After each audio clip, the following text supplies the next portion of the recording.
Et j'ai eu la chance avec mon guide Cyril Viennot de décrocher la médaille d'argent aux Jeux paralympiques de Paris et c'était vraiment grandiose.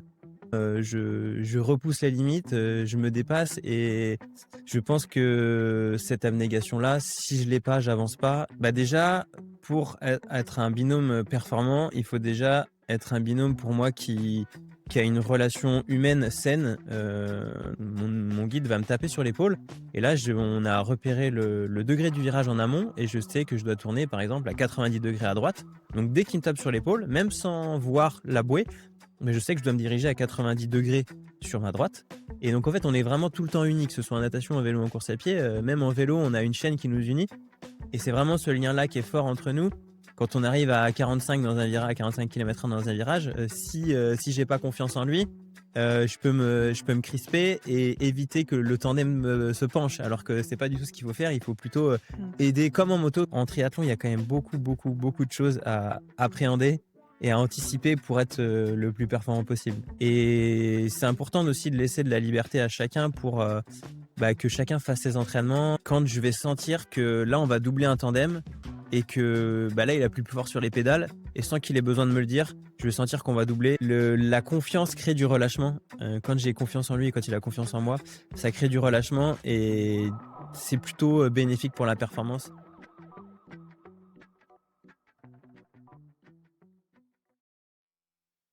Je suis Thibaut Rigaudot. Dans le cadre du sport de haut niveau, c'est vrai que les repères, changent beaucoup. Aujourd'hui, un nouveau guide, un nouveau cadre, un nouvel équilibre de vie et ici, j'aimerais dans Switchers, vous évoquer, les clés qui m'a permis d'évoluer dans ce monde du haut niveau. Merci beaucoup Thibaut. Déjà bonjour, Bonjour. tu vas bien? Bah, tout va bien, je te remercie. Super. Donc nous, on va se tutoyer parce qu'on se connaît déjà, bien tous les 2. Mais est-ce que pour les gens qui ne te connaissent pas, tu peux te présenter, s'il te plaît? Oui, oui, alors je m'appelle Thibaut Rigaudot, j'ai 35 ans, je fais du paratriathlon depuis 7 ans maintenant. Je suis membre de l'équipe de France, depuis 6 ans. J'ai participé, à de nombreuses compétitions nationales et internationales. J'ai remporté, plusieurs fois le titre de vice-champion du monde, plusieurs fois le titre de champion de France, quelques fois des titres, européens. Et j'ai eu la chance avec, mon guide Cyril Viennot de décrocher, la médaille d'argent, aux Jeux paralympiques de Paris et c'était vraiment grandiose. Chez Switcher, en fait, on a une petite tradition où on a une question qu'on pose, à tous nos invités donc la petite question, c'est si tu avais aujourd'hui un mot à apposer à ta carrière, à tes 0 tout de suite maintenant, ça serait quel mot? Ouais, je dirais que le mot que je mettrais, ce serait abnégation. Ah ouais, c'est quand même un mot, plutôt fort. C'est Ouais, c'est vrai, abnégation, c'est quelque chose qui a quand même rythmé ma vie, je dirais ma vie de sportif, tout au long de ma pratique, mais aussi ma vie d'homme parce que, je paratriathlon, donc handicap, je suis malvoyant et donc il a fallu toujours s'adapter. Donc abnégation, c'est vraiment le mot qui correspond pour ne rien lâcher, que ce soit, dans le sport comme dans la vie et c'est pour ça que moi, au quotidien, je repousse les limites, je me dépasse et je pense que cette abnégation-là, si je l'ai pas, j'avance pas et forcément, pour avoir tous ces titres et toutes ces médailles, il faut travailler et j'ai su travailler et j'ai jamais rien lâché. Mon leitmotiv, c'est vraiment de jamais rien lâcher et trouver les meilleures solutions, au quotidien pour concrétiser ce mot abnégation. Ouais, parce que moi, ce que j'entends par abnégation, c'est vraiment, le sacrifice, la discipline, la persévérance et tu peux me dire pourquoi, tu as pris ce mot-là plus qu'un autre?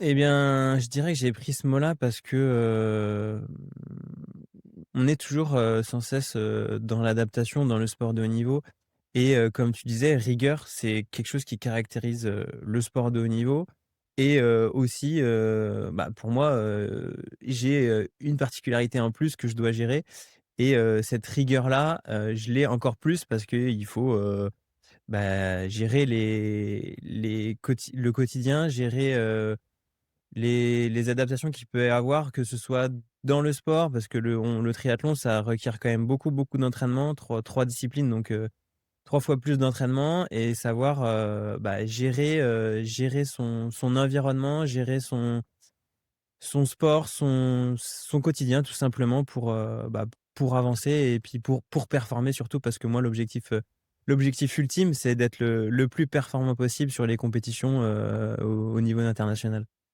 J'aimerais juste, revenir rapidement sur ton intro. Tu parles d'environnement changeant. Heu, j'ai l'impression que c'est encore plus le cas pour toi, et encore plus dans ton sport, mais aussi, par rapport à ta réalité. Tu peux nous en dire un peu plus là-dessus?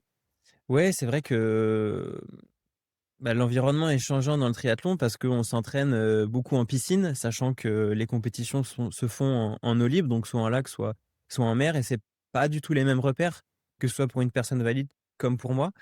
Et pour le vélo, moi, je fais beaucoup de home trainer chez moi, sauf que la réalité du terrain, c'est que les compétitions, elles se font en tandem. Donc, à 2 sur le vélo, c'est complètement différent. Et en course à pied, moi, je cours beaucoup seul sur mon tapis de course, quand je suis pas avec mon guide ou avec mon entraîneur. Et à côté de ça, les compétitions, elles se font sur route avec un guide à côté. Donc, en fait, la réalité du terrain au quotidien n'est pas toujours la réalité que je peux avoir, durant les courses. Et pendant les courses, il y a beaucoup de choses qui peuvent changer, comme, la météo, des éventuels problèmes, mécaniques, des problèmes, qu'on peut avoir, entre nous, sur des informations qu'on fait pas passer l'un envers l'autre et ça, cette réalité-là, il faut la travailler. Moi, on avec mon guide ou sans mon guide, je la travaille seul, mais on la travaille aussi à 2 pour atteindre nos objectifs et il faut travailler beaucoup, il faut prendre le temps de mettre les choses en place pour que ça devienne naturel en course et que malgré les imprévus ou les changements d'environnement, on puisse, s'adapter au mieux pour ne perdre le moins de temps possible et éviter, les mésaventures qu'on peut avoir, dans certaines compétitions quand on n'a pas, évaluer, les risques qu'il peut y avoir avant et mis en place des solutions potentielles pendant la course et ça, c'est quand on est confronté au changement d'environnement qu'on essaie de trouver les solutions le plus rapidement possible et ça passe par, différents moyens qu'on a mis en place en amont, souvent avec mon guide. Parce que justement, en fait, toi, ta particularité, c'est que tes compétitions, tu les fais à 2. Vous êtes 2, donc tu dois avoir un guide ou un binôme. Exactement. Tu peux nous expliquer assez rapidement, en quoi ça consiste? Comment est-ce que tu travailles avec ton binôme? Comment est-ce que vous arrivez à vous organiser ensemble? Parce que tu as évoqué pas mal de choses, notamment le fait que, bah, que tu es dans un environnement qui change beaucoup, mais tu es aussi avec quelqu'un qui doit changer en même temps que toi. Donc, cette cadence, il faut la trouver, il faut réussir à trouver, les bons codes de communication, la bonne dynamique, le bon tempo ensemble. Tu peux nous en dire un peu plus? Ouais, c'est vrai que, déjà, pour être un binôme, performant, il faut déjà être un binôme pour moi qui a une relation humaine saine, donc ça passe essentiellement par la communication. J'ai commencé avec un premier guide où, forcément, on apprend à se connaître tout d'abord et on apprend à connaître les forces et les faiblesses de chacun, afin de mettre en place, les choses qui vont faire qu'on va évoluer ensemble et là, on en parlera peut-être après, mais j'ai changé de guide et du coup, c'est pareil, cet apprentissage-là est indispensable et on sait qu'on va pas performer dès le début et l'important, c'est quand même de se laisser du temps pour poser les choses, que ce soit, dans le sportif, parce que c'est hyper important de se caler sur des synchronisations qu'on peut avoir, en compétition, en natation, en vélo et en course à pied et ça passe par des clés, concrètes en fait, par exemple sur la natation, on peut, se donner des codes sur, comment, faire, la natation à 2 en lac, par exemple? Quand on doit aller tourner, autour de bouées, on a un circuit et le circuit, il est, parfois, ça peut représenter un M comme un rectangle, donc il y a plusieurs virages et quand on arrive aux bouées, la veille de la course, on a mis en place des codes, qu'on a en repérant le parcours sur, la première bouée, je dois tourner à tant de degrés. Donc quand on arrive à la bouée, par exemple, mon guide va me taper sur l'épaule et là, on a repéré le degré du virage en amont et je sais que je dois tourner, par exemple, à 90 degrés à droite. Donc dès qu'il me tape sur l'épaule, même sans voir la bouée, mais je sais que je dois me diriger à 90 degrés sur ma droite et en fonction de ça, on a un lien qui nous unit tous les 2 entre mon guide et moi pour faire la trajectoire et en C'est-à-dire un cordon, c'est ouais, ça, c'est ça, non? c'est Ouais, un un cordon? cordon qu'on a entre nos deux membres inférieurs donc la règle, c'est de le mettre, un peu où on veut, mais toujours être accroché et doit pas faire plus de 80 centimètres le lien, et élastique et ça me permet moi de garder une trajectoire correcte. Donc dès que je sens que le lien, il est trop détendu, ça veut dire que je sors de la trajectoire et là je dois me rapprocher de François. Quand je sens que François, ou Cyril, mon ancien guide, me donne des coups, doucement, ça veut dire que je suis plus dans la trajectoire. Mais, ça fait partie de l'apprentissage et ça, sur les premières compétitions, forcément, on va avoir tendance à se rentrer beaucoup dedans. Parce que, bah, on se connaît pas encore beaucoup, c'est hyper difficile de nager à 2 et d'aller droit tout simplement. Parce qu'il y a aucun repère visuel pour moi, alors qu'en piscine, je peux nager seul parce que la ligne au fond du bassin, je la vois. Donc ça me permet de nager seul et d'être plus efficient qu'en eau libre et en tandem, par exemple, des codes qu'on a ancrés, c'est, se mettre en danseuse à la sortie d'un virage, donc les 2 debout sur les pédales et ça, si on n'est pas en même temps, il va y avoir des gros déséquilibres et c'est des risques de chute. Donc tout ça, ça a été anticipé et prévu en amont sur beaucoup, beaucoup d'entraînements, de répétitions pour éviter, bah, que, ce soit, bah, contre-productif de faire la danseuse et bah, d'éviter de tomber quoi et pareil sur des gros virages, il va m'annoncer les virages, les gros virages, que je sache quand est-ce qu'il faut que j'arrête de pédaler parce que en fait nos 2 pédaliers, son pédalier à l'avant et mon pédalier à l'arrière sont reliés par une chaîne et donc en fait on est vraiment tout le temps unis, que ce soit en natation, en vélo ou en course à pied, même en vélo, on a une chaîne qui nous unit et c'est vraiment ce lien-là qui est fort entre nous et bah, quand on va avoir abordé un virage, bah, je sais qu'il va me dire: «Virage à droite dans 200 mètres» et je sais que dans 100 mètres, je vais devoir, arrêter de pédaler pour éviter de forcer en même temps que lui, arrête de pédaler. Donc ça, c'est des choses au début, il faut beaucoup, beaucoup, beaucoup se le dire et en course à pied, c'est essentiellement sur de la synchronisation, sur, la manière de courir et que lui me donne des informations, surtout à l'oral sur, bah, où sont les binômes devant, où sont les binômes derrière, notre allure de course, parce qu'on a souvent une allure de course visée, mais en fonction de la course, des fois, il faut réajuster un peu, réajuster tout au long de la course et bah, des fois, la synchronisation, elle est moins bonne et ça nous arrive, par exemple, en course à pied. On a aussi un lien entre nos deux bustes, donc c'est une petite cordelette qu'on a entre nos 2 bustes, donc ça nous permet d'avoir les bras un peu libres mais quand la synchronisation n'est pas forcément bonne et ben, on a tendance à se rentrer dedans un peu, à se donner des coups, mais sans faire exprès.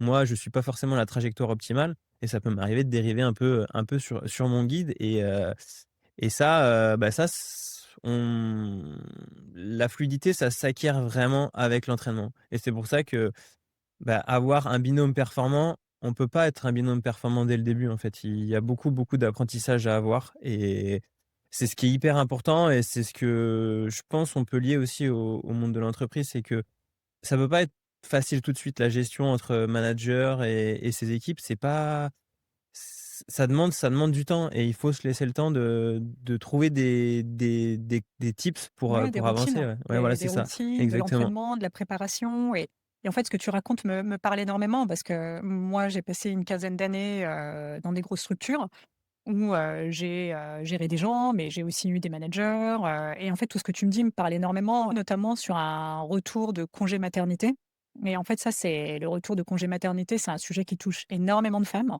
et pour moi, ça a été, un vrai moment de bascule. Je suis revenue, au bureau, j'ai découvert, bah, que j'avais changé de manager, que j'avais changé d'équipe, et en plus de ma vie personnelle qui avait pris vraiment, qui avait complètement évolué, je devais recréer en fait tous ces repères, apprendre de nouveaux réflexes, trouver une nouvelle dynamique de collaboration et ce que je me suis rendu compte, c'est que sans accompagnement, sans outils pour m'aider, ben, dans cette transition, bah, ça a vraiment été, hyper difficile. Ça a été une expérience qui a été vraiment difficile pour moi, à la fois en termes de ressenti, Mmh mh. clairement, et de vécu au quotidien. Donc voilà, tu es vraiment dans un environnement où vraiment tout change Mmh. et d'un coup, tu as tout à reconstruire, en fait. Vraiment cette sensation de tout reconstruire dès le début. Ouais, c'est ça, je comprends. Moi, j'ai pas connu le congé maternité, mais je comprends cette idée-là de Mince! de tout reconstruire et de trouver des repères. Je pense que ça a dû mettre un peu de temps de trouver des repères, avec les équipes pour que tout roule comme ça roulait avant, en fait. Ouais. Oui, oui, complètement. Et justement, Thibaut, ça fait plusieurs années, enfin, tu as été plusieurs années avec Cyril Viennot et ensemble, bah, vous avez, comme tu as dit dans ton introduction, vous avez décroché des médailles. Au-delà de ça, je trouve que vous avez vraiment une vraie, relation que vous avez su, créer. Est-ce que tu peux nous raconter un petit peu ta collaboration, comment elle était avec, Cyril justement? Oui, oui, bien sûr. En fait, on s'est rencontrés rapidement avec Cyril, après mes débuts. En fait, j'ai commencé en 2018, la découverte du triathlon et dès 2019, j'ai fait partie de l'équipe de France et en juillet 2019, la Attends, tu as fé commencé en 2018 et ouais, 2019 ouais, ouais, ça a été, c'était rapide, une ouais. ascension assez rapide donc mais j'avais pas, j'ai joué au foot pendant très, très longtemps et j'ai des capacités, on va dire, en course à pied qui étaient déjà pas trop mal. Et en natation, il s'est avéré que mon ancien coach m'a dit que je glissais pas trop mal dès le début. Donc, j'ai eu de la chance et j'ai saisi cette chance, on va dire. Et dès juillet 2019, Cyril Viennot, qui était, plutôt, on va dire, en fin de carrière perso, mais il continuait à faire des belles choses en triathlon, chez les valides, plutôt sur longue distance. Donc Cyril a été, champion du monde longue distance en 2015. Et la fédé lui a proposé ce projet de devenir guide et de commencer une nouvelle aventure. Et on s'est rencontrés une première fois, il est venu à Paris, passer 3 jours, chez moi et on partait, pour ma première compétition internationale au Canada, juste après ça. Donc c'était la découverte pour tous les 2 en fait et donc on s'est apprivoisés tous les 2. Au début, bah, forcément, on se connaît pas, on apprend à se connaître et ça a pas été, facile tout de suite de performer en tout cas, même si dès la première compétition, on a quand même fini 3e sur une coupe du monde donc on savait que ça pouvait présager quelque chose de pas mal et donc on a continué ensemble. Cyril s'est commencé à se mettre dans le projet et Cyril est à la base, prof de PS. Donc il a vraiment ce côté transmission qui était, hyper important pour moi parce que je connaissais pas du tout en fait, le triathlon et je connaissais pas non plus le sport de haut niveau, la rigueur que ça impliquait. Et Cyril a eu un côté un peu, leadership, paternaliste sur le fait de m'aiguiller dans beaucoup de choses et au début, bah, c'est vrai qu'on avait besoin de communiquer sur tout. Cyril avait aussi besoin de comprendre, ce que je voyais, ce que je voyais pas, ce qu'il avait besoin de me dire ou pas me dire, de me laisser de l'autonomie ou pas.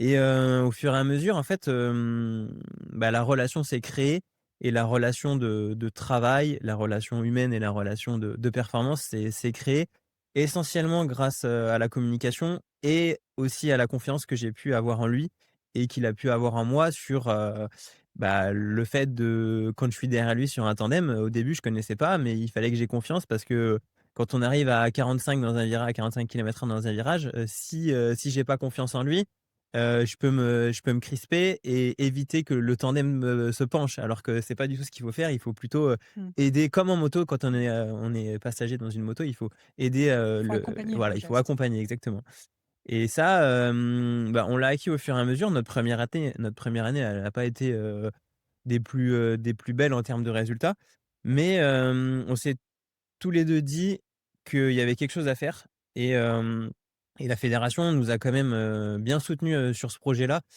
Comme quoi, on était capable de faire des choses, sympathiques et d'aller côtoyer, les meilleurs et en fait, en 2020, les Jeux de Tokyo ont été repoussés en 2021 et là, on s'était dit, ça pouvait être une opportunité de participer aux Jeux paralympiques et j'allais peut-être avoir qu'une chance dans ma vie de faire ça et du coup, on a forgé le binôme et en fait, suite à ma fin de formation, parce que j'étais en études de kiné en 2019-2020, à ma fin de formation, on a pris le parti avec, Cyril, donc mon guide et mon entraîneur de l'époque qui s'appelle Bertrand Billard, de mettre toutes les chances de mon côté pour pour forger un peu ce binôme et qui est qu'on avance vraiment ensemble pour essayer d'être le plus performant possible aux Jeux de Tokyo. D'abord de se qualifier, puis ensuite d'être le plus performant possible et à Tokyo, on finit 4e donc c'était quand même pour, 1 an et demi de triathlon, on était C'est forcément rapide. déçus, mais c'est rapide, Ah oui. c'est rapide donc on va dire, on a gravi, les échelons rapidement. On avait quand même, ça je pense que c'est important aussi de jalonner un peu les objectifs qu'on veut avoir au fur et à mesure de la carrière et même dans une vie d'entreprise de Ouais, complètement. management. C'est hyper important de jalonner pour ne pas brûler les étapes et d'être le plus efficace sur les jalons qu'on a posés pour atteindre, bah, le jalon final et être le plus performant. Nous, c'était à Tokyo à l'époque et je me souviens d'une phrase que m'a dit quand même mon 1er coach Bertrand Billard quand on a commencé ensemble en 2019, qui m'a aiguillé sur mon apprentissage et sur l'apprentissage avec Cyril parce que c'était tout nouveau pour tous les 2. Et l'objectif pour Bertrand, c'était: «Brûle pas les étapes, tu vas faire les Jeux de Tokyo, tu seras en forme, mais tu seras pas encore le plus performant possible. Le plus performant possible, ce sera à Paris». Donc on a jalonné tout ça pour arriver à Paris le plus Mmh. performant possible. Et ça, beh, d'avoir cette vision à long terme, moi au début, je voulais que tout aille vite. Mais en fait, comme on le disait tout à l'heure, il faut prendre le temps parfois. Et c'est pas facile parce que ça va vite et les autres progressent. Toi, tu veux progresser, en tant que personne, intrinsèquement, et faire progresser le binôme. Donc on a quand même créé pas mal de choses avec Cyril sur, par exemple, des transitions, de monter sur le vélo ensemble en tandem. Ça se faisait pas avant. Les gens, s'arrêtaient, montaient, OK. chacun l'un en même temps que l'autre, mais à l'arrêt. Alors que nous, on est monté sur le vélo, d'abord Cyril en courant, puis moi en sautant aussi, après lui sur le vélo. Et c'est des secondes de gagner, qu'on n'avait pas besoin de gagner sur, juste le physique. C'est juste de la réflexion sur aussi, connaître, avoir le meilleur lien possible en natation pour pas qu'il soit freinant. Pareil en course à pied. Il y a beaucoup de gains, marginaux, comme sur, le vélo par exemple, faire une étude en soufflerie pour avoir les impacts aérodynamiques, qu'on peut avoir juste en changeant un casque par exemple. Et ça, c'est des freins qu'on enlève et qu'on a travaillé, en amont et pendant aussi, le travail physique en lui-même. Donc il y a en triathlon, il y a quand même beaucoup, beaucoup, beaucoup de choses à appréhender et à anticiper pour être, le plus performant possible. Mais tout ça, ça passe par, vraiment passer beaucoup de temps ensemble, apprendre à se connaître. Et quand tu te connais, au bout d'un moment, on n'avait plus besoin de se dire les choses, en fait. Ouais, tout devenait naturel Voilà, et c'est ça. assez fluide. C'est exactement ça. Ça me permet d'introduire la prochaine question parce qu'aujourd'hui, tu as un nouveau guide, enfin un Ouais. nouveau binôme. Comment tu préfères qu'on appelle joueur guide ou binôme? Hem, Bah, je dirais que c'est une relation de binôme, mais c'est mon guide quand même. Au Ouais. quotidien, c'est mon guide, c'est vraiment lui que je suis, quoi. Mmh. Maintenant, tu es avec, François Martin, c'est bien ça? C'est ça, Heu, Avec Cyril, à ce que je comprends, tout était devenu naturel, hein? C'était exactement. hyper fluide, naturel, et comment tu fais pour reconstruire, ou construire, je sais même pas si c'est reconstruire ou construire, des nouveaux repères, un nouveau, binôme performant avec une toute nouvelle personne, en fait? C'est vrai. Je dirais que mon statut et ma posture a changé, du fait de connaître beaucoup plus, le sport de haut niveau et d'introduire François. J'ai eu la chance que aussi François soit un ami de Cyril, donc c'était aussi intéressant d'avoir, Cyril en appui. Et Cyril est mon coach maintenant, en fait, on travaille à 3 et c'est quand même plus facilitant pour l'apprentissage de François sur, le rôle de guide. Et hem et c'est quand même plus facile pour François. Dès qu'il a des questions sur le rôle de guide, il contacte Cyril. Et si, il a des questions envers moi sur, bah, comment il doit faire pour ci ou pour ça, moi je suis là. Et en fait, ça, c'est au tout début, il a fallu vraiment poser les choses pour, dire où est-ce qu'on va, comment on y va. Et cette année de transition qui est l'année 2025 post-jeux, où pour moi, l'important c'était de la création du binôme. Et le but c'était pas de se mettre des objectifs sportifs trop hauts. Parce que la pression, forcément ça on peut perdre confiance en soi quand on n'atteint pas les objectifs, de résultats. Et je voulais pas qu'on ait ce ressenti-là tous les 2 en fait. Le but pour nous, c'était de faire du mieux possible cette saison pour en tirer des leçons pour se préparer au mieux pour l'avenir. Et oui, cette année, on a fait beaucoup, beaucoup de courses, on a passé beaucoup de temps ensemble et on a dû tout apprendre ensemble, en fait.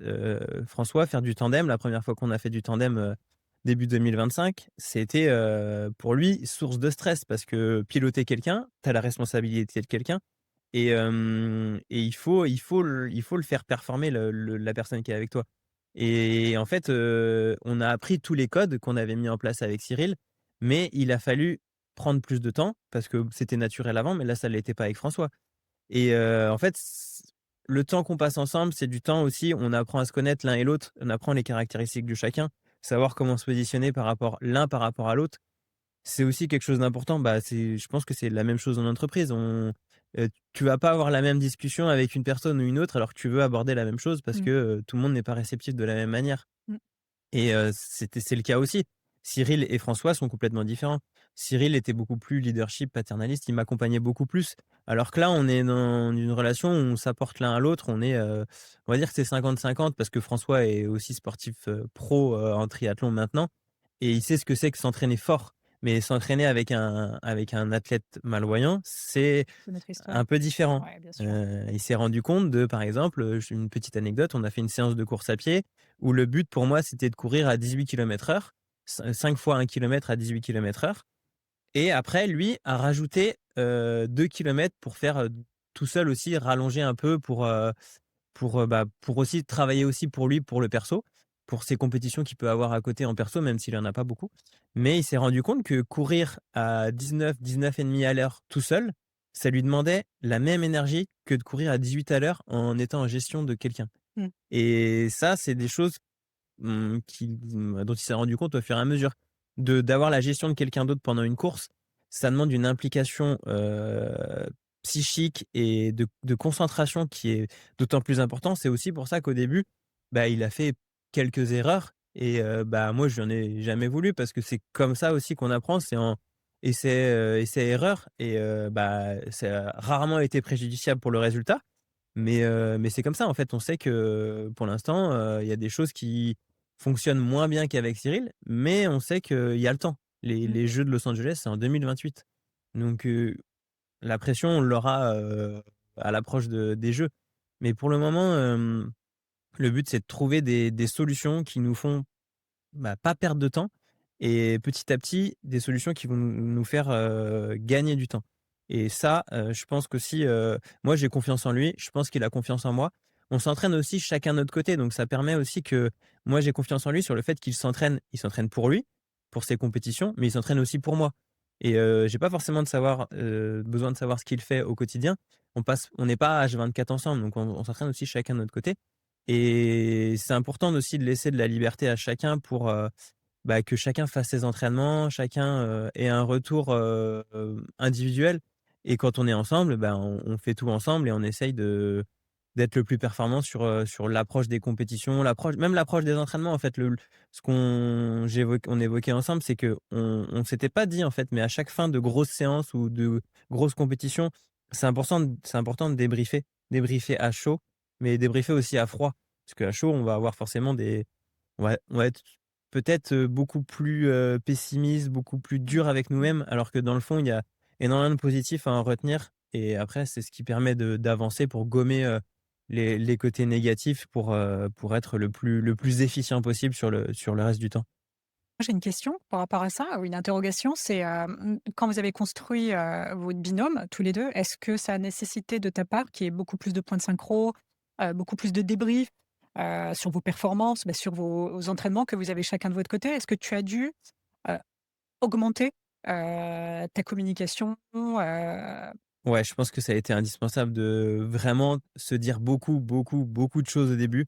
Même des choses je lui ai toujours dit à François, «Je préfère que tu me dises plus de choses que pas assez». Mmh. Parce que, tu vas peut-être dire des choses inutiles, mais par exemple pour toi des choses qui te semblent, bah, des choses qui semblent simples, pour moi le sont pas forcément. Donc autant que tu me dises plein de choses au début et ça va se réduire au fur et à mesure du temps. Et déjà au fur et à mesure d'une saison complète, il y a plein de choses qui se sont réduites. Il me dit beaucoup moins de choses en course à pied et mais par exemple, il y a besoin quand même de se dire les choses. Sur une course, sur le vélo, au fur et à mesure des compétitions, on se dit, moins de choses sur le vélo, il me donne moins d'informations parce qu'aussi on se connaît beaucoup plus, Mmh. et ça se fait au fur et à mesure et en fait, au fur et à mesure, ça devient de plus en plus naturel. Mais par exemple, ça m'arrive encore sur le vélo de lui demander de descendre ou de monter les vitesses parce que pour moi, c'est pas le bon braquet. Mais ça l'est de moins en moins. On n'a pas lui en individuel et moi en individuel, on n'a pas forcément la même cadence de pédalage et au tout début, bah, c'était trop dur pour moi, on tournait pas assez les jambes et en fait, le fait de le dire beaucoup et ben, maintenant on tourne plus les jambes et on a trouvé un compromis sur le fait de tourner, les jambes, comme ça nous semble le plus efficace pour tous les 2. Et en course à pied, après tout dépend de la stratégie de course, la situation pendant la course. Mais on s'est rendu compte au fur et à mesure de la saison que on se disait moins de choses sans forcément se le dire, après la course. Sur les débriefs, c'est vrai qu'on se le dit quand même, mais la stratégie de course est quand même beaucoup plus ficelée maintenant qu'au début. On sait ce qui peut se passer pendant la course et on a évoqué toutes les éventualités qu'il peut y avoir pendant une course. Mais après, il existe aussi des faits de course qu'on peut avoir, comme on a eu cette année, sur certaines compétitions où, par exemple, la chaîne peut casser et qu'est-ce qu'on fait à ce moment-là, quoi? Et la prise de décision, je pense que si, on a cassé une chaîne il y a environ un mois, si on l'avait eu au début de saison, on aurait tergiversé sur qu'est-ce qu'on fait, comment on le fait, enfin, on aurait pris tout notre temps. Alors que là, on s'est dit: «Bah, la chaîne, elle est cassée, on finit la course». On s'est tous les 2 dit ça, mais ça a été vraiment naturel, quoi, alors qu'avant, on se serait peut-être dit, «Qu'est-ce que tu en penses? Qu'est-ce qu'on va faire?» On pesait le pour et le contre. On aurait perdu du temps, même si là, la course, elle était finie, mais la détermination qu'on a eue à ce moment-là, c'est quelque chose qui, moi, me fait prendre conscience que oui, on était bien ensemble et qu'on évoluait, dans le bon sens et qu'on avait les mêmes objectifs de toute façon. C'était d'aller chercher la meilleure performance possible. Mais voilà, c'est la communication et en fait, toute cette communication me permet aussi d'avoir confiance en lui et lui a confiance en moi. C'est aussi pour ça qu'on communique de moins en moins parce que ça devient de plus en plus naturel. Ça n'est pas encore naturel comme ça l'était avec Cyril, mais avec Cyril, on a passé quand même 5 ans ensemble. Avec Cyril, on était aussi, très souvent ensemble. Quand tu vis, j'ai vécu au cœur de sa famille, 2 semaines par-ci, 2 semaines par-là. Et on vit des moments de vie, normale, autres que le sport qui font qu'on apprend à se connaître. Donc je pense que ça avance dans le bon sens avec François, parce qu'aussi on a posé les bases, on a évoqué des débriefs, on a beaucoup communiqué, Et on justement, en fait, a par ouais. rapport à ça, il l'a pas, vécu comme étant, du trop, de se sentir étouffé, parfois? Hem, alors ça, on l'a évoqué aussi parce qu'en stage d'entraînement, on passe, du temps en chambre ensemble. Mais on s'est rendu compte que passer 2 semaines ensemble en chambre pardon, ça pouvait être trop pour lui. Donc il y a un moment, on s'est dit aussi, chacun en stage en tout cas, pas sur les compétitions parce que sur les compétitions c'est important d'être ensemble, mais sur des stages, qu'on ait chacun nos moments. Et ça, je pense que ça lui permet de souffler et de prendre du temps pour lui et pas toujours aussi avoir, la contrainte de m'accompagner tout le temps parce que ça demande quand même beaucoup d'énergie. Et je pense qu'il en a besoin de prendre du temps pour lui, aussi d'avoir des courses pour lui, d'avoir des entraînements pour lui, de passer du temps, avec son ami, enfin voilà, d'être et ça, moi je comprends et c'est totalement normal et moi aussi j'ai besoin de temps pour moi. Donc sur ces stages-là, c'est vrai que maintenant au tout début, on était en chambre ensemble parce qu'on avait quand même besoin d'apprendre à se connaître. Mais maintenant, c'est moins le cas. Donc si j'ai besoin de lui, moi, je vais faire appel à lui sur les moments où il est tout seul. Mais on a besoin chacun de nos temps respectifs où on est l'un sans l'autre. Donc ce que je comprends, c'est que tu as des phases où, tout est très cadré, où vous devez, travailler vos plans, synchroniser et cetera et des moments de relâchement où en fait tu lâches, enfin vous et lui et toi lâchez Ouais, un peu la pression et chacun, vit un peu son truc de son côté et ça permet d'avoir cette soupape ouais. pour respirer. Ouais, ouais, je pense que c'est comme dans la vie de tous les jours. Quand tu sors du taf, des fois, tu as plus envie de voir tes collègues et tu as envie d'aller, retrouver tes amis ou même prendre du temps pour toi. Et nous, en dehors de notre travail de sport, eh ben, on a aussi besoin de nos moments de soupape qui font qu'on peut avoir une vie aussi, normale, d'aller faire des restos avec des amis, de prendre du temps à rien faire, à ouais, je sais pas, à écouter de la musique, à écouter des podcasts, à se retrouver avec soi-même et on en a tous les 2 besoin et je pense qu'on en a tous besoin au fond et c'est ce qui fait que, on recharge les batteries, pour retourner au travail ensemble. Moi, ce qui m'a toujours un peu, posé problème ou questionné, c'est, il y a un moment où il y a un point de bascule entre, cadrage et le fait de lâcher un peu plus et que les choses deviennent un peu plus naturelles. Est-ce qu'il y a eu un moment dans votre histoire commune où tu as senti ce point de bascule? Ouais, je pense que c'est arrivé au milieu de la saison là, je dirais été 2025. où, on est beaucoup plus dans la connaissance de soi et de l'autre pour savoir ce dont l'un et l'autre, a besoin à l'instant T. Je capte les moments où il a besoin d'être seul. Je pense qu'il capte les moments où j'ai besoin d'être seul aussi et donc je dirais la connaissance de l'un et de l'autre, la confiance qu'on peut avoir l'un envers l'autre et l'un pour l'autre et du coup, savoir se dire les choses pour aussi, chacun, prendre les temps dont chacun a besoin. Je vais être plus précise dans ma question, là. C'est Mmh. peut-être moi qui suis pas assez assez claire, non? Mais est-ce que tu as un signe concret qui dit: «OK, là, on n'est plus du tout dans du cadrage, on est vraiment dans de la complicité et de la confiance»? Est-ce que c'est un moment quand tu es sur ton vélo, où les choses deviennent vraiment naturelles et tu n'as plus besoin, tu sens que tu es sur un point de bascule, tu es plus dans le cadrage? Hem, alors, il y a ouais, il c'est quand, par exemple, on fait une compétition et quand je vais sentir que là, on va doubler un tandem et que, là, il appuie plus fort sur les pédales et sans qu'il ait besoin de me le dire, je vais sentir qu'on va doubler et je vais appuyer aussi plus fort sur les pédales.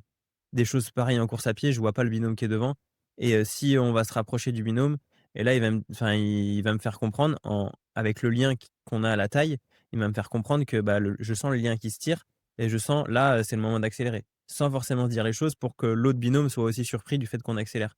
C'est voilà, c'est dans ces choses-là qui font pareil en natation quand, là, au championnat du monde, par exemple, on s'est beaucoup moins rentré dedans, que sur d'autres compétitions. Donc c'est des moments, des déclics qu'on n'a pas forcément sur les 3 sports en même temps, pas forcément sur les moments de transition en même temps. Mais en fait, tous ces déclics-là, ils arrivent au fur et à mesure. Et quand tous ces déclics-là seront mis bout à bout, je pense qu'on sera pas mal.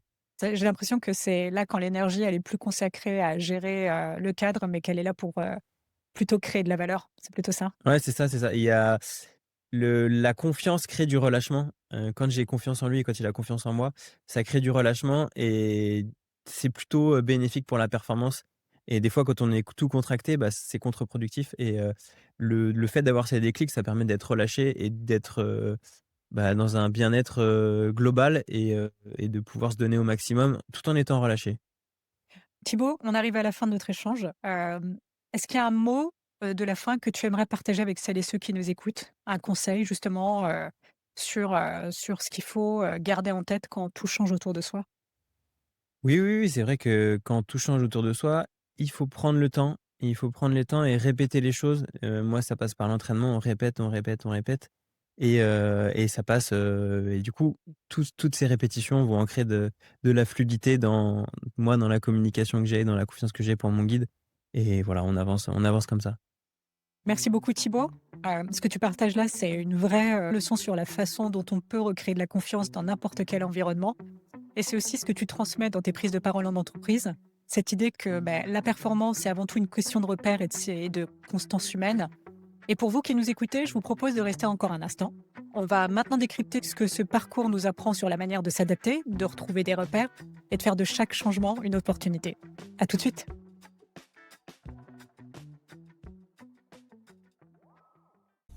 On vient d'écouter Thibaut Rigaudot et son parcours dit beaucoup de choses de la manière dont on s'adapte quand tout change.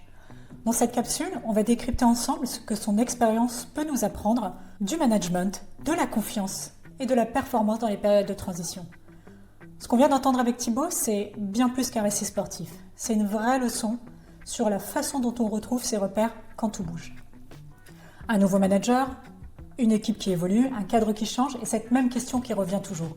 Comment est-ce qu'on recrée la confiance? Comment est-ce qu'on retrouve la performance sans perdre le lien humain? Alors, à partir de ce qu'il partage, on a identifié 4 leviers très concrets à activer quand tout se réorganise autour de soi. Le premier levier, c'est repartir des signaux clairs. En son duo, Thibaut et son guide se comprennent à travers des repères simples. Un léger à-coup sur la corde pour accélérer, 2 pour se replacer. Des signaux courts, explicites, compris des deux côtés. Et c'est exactement ce qui permet à une collaboration de bien démarrer. S'accorder sur la manière dont on communique, dont on décide, dont on s'informe. Concrètement, à quoi ça ressemble? Dès les premiers jours, avec un nouveau manager ou une nouvelle équipe, prenez le temps de poser les règles de fonctionnement. Par exemple, quels sujets on traite en direct? Lesquels on garde pour des réunions? Quelle réactivité on attend l'un de l'autre? Quelle forme de feedback on va préférer? À chaud, à froid, par écrit. Rédigez ensuite un court message de synthèse ou garder une note partagée que vous ferez évoluer ensemble. Ces signaux clairs, simples, explicites, qu'on construit, créent ce qu'on appelle un langage commun. Ils évitent les malentendus et permettent de bâtir la confiance pas à pas. Le deuxième levier, c'est cadrer sans étouffer. Au démarrage, le but, c'est pas d'augmenter les contrôles, mais d'augmenter la lisibilité. Thibaut, lui, crée des points d'appui pour guider sa relation et guider la relation sans la figer. Et c'est exactement ce dont une collaboration a besoin. Un cadre clair, mais léger. Si vous arrivez dans une nouvelle fonction, formalisez dès les premières semaines un cadre de mission partagé. Vos objectifs prioritaires, vos marges d'autonomie et vos zones de décision. Présentez-les à votre manager dès votre premier point et validez ensemble les fréquences et les ajustements. Un rituel court, 20 minutes maximum, toutes les 2 semaines ça suffit. Résultat, chacun sait là où il va et personne ne sent bridé.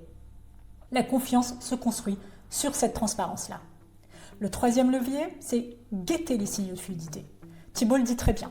Le signe que tout va bien, c'est quand on sent plus de décalage. Ce moment-là où la communication redevient naturelle, instinctive, où les validations s'allègent, les décisions s'enchaînent et où la relation respire à nouveau. Petit exemple, observez les petits signes quotidiens.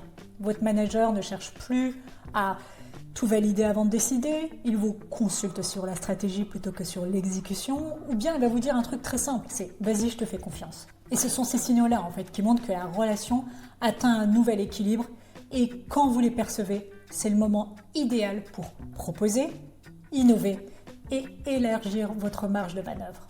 Et c'est comme dans le sport, la performance elle revient quand on laisse respirer la relation. Dernier point, gardez un repère fixe. Pendant que tout change, Thibaut, lui, garde toujours un point d'ancrage. Ça va être sa rigueur d'entraînement, son exigence personnelle et cette constance mentale qui ne dépend d'aucun guide. C'est ce qui lui permet de rester aligné même quand le duo se réinvente. Dans une collaboration, c'est la même logique. On co-construit avec l'autre. Mais on garde aussi ce qui dépend de soi-même. Sa manière de s'engager, son niveau d'exigence et la qualité de ses échanges. Vous pouvez par exemple fixer une routine personnelle qui vous recentre. Par exemple, chaque vendredi, prenez 30 minutes pour faire le point de ce que vous avez livré dans la semaine, de ce que vous avez appris ou que vous souhaitez ajuster. Ou vous gardez une règle simple. Je prépare toutes mes réunions en amont, les faits, les options, les décisions que je dois prendre et je les partage avec mon manager quelques jours avant la réunion. Et ces repères, en fait, vont devenir votre base stable. Ils rappellent à l'autre qui vous êtes et posent les fondations d'une collaboration durable, faite de confiance et de co-construction. Donc pour conclure, ce qu'on comprend et ce qu'on peut retenir, c'est que dans le changement, tout n'est pas besoin d'être redéfini. Il suffit parfois de garder un point d'appui solide, d'ajouter le reste et d'apprendre à faire confiance au mouvement. Merci d'avoir écouté cette capsule de Switcher. J'espère qu'elle vous aura donné des pistes, des repères et peut-être un peu d'élan pour vos prochains changements. On se retrouve bientôt pour l'épisode 2 avec un nouvel athlète, une nouvelle histoire et d'autres clés à transformer en levier dans vos vies professionnelles.